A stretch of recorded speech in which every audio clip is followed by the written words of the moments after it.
তোমাকে সবাই কষ্ট দিবে। তোমাকে শুধু এমন একজনকে খুঁজে নিতে হবে যার দেয়া কষ্ট তুমি সহ্য করতে পারবে। আমি বৃষ্টিতে হাঁটি যাতে কেউ আমার অশ্রু দেখতে না পারে। কিছু মানুষের কষ্ট চোখ দিয়ে ঝরে, কিছু মানুষের কষ্ট মেজাজ দিয়ে প্রকাশ করে, কিছু মানুষের কষ্ট হৃদয়ের মাঝে শুকিয়ে মরে। তবে কষ্টকে যারা প্রকাশ করতে না পারে তারাই জীবনের সবচেয়ে বেশি কষ্ট করে।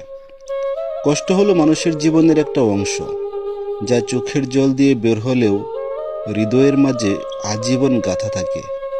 আর সুখ যদিও মানুষের জীবনের একটা অংশ, তবে তা হৃদয়ের মাঝে গাঁথা থাকে না, হাসির মাধ্যমে বাতাসের সাথে মিশে যায়।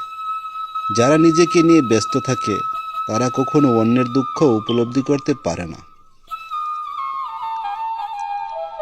কাউকে দুঃখ দিয়ে বেঁচে থাকার চাইতে দুঃখ নিয়ে বেঁচে থাকা অনেক ভালো, কারণ নিজের কষ্টের জন্য কাউকে জবাবদিহি করতে হয় না।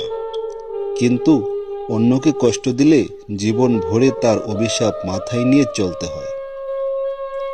হাসি সবসময় সুখের কারণ বোঝায় না, মাঝে মাঝে এটাও বোঝায় যে আপনি কতটা বেদনা লুকাতে পারেন।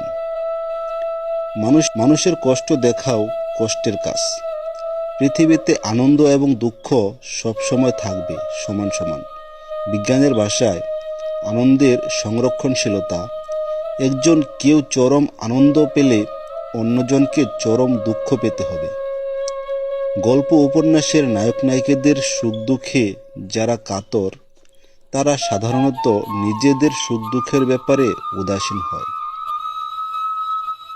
যত্ন করে কাঁদানোর জন্য খুব আপন মানুষগুলোই যথেষ্ট।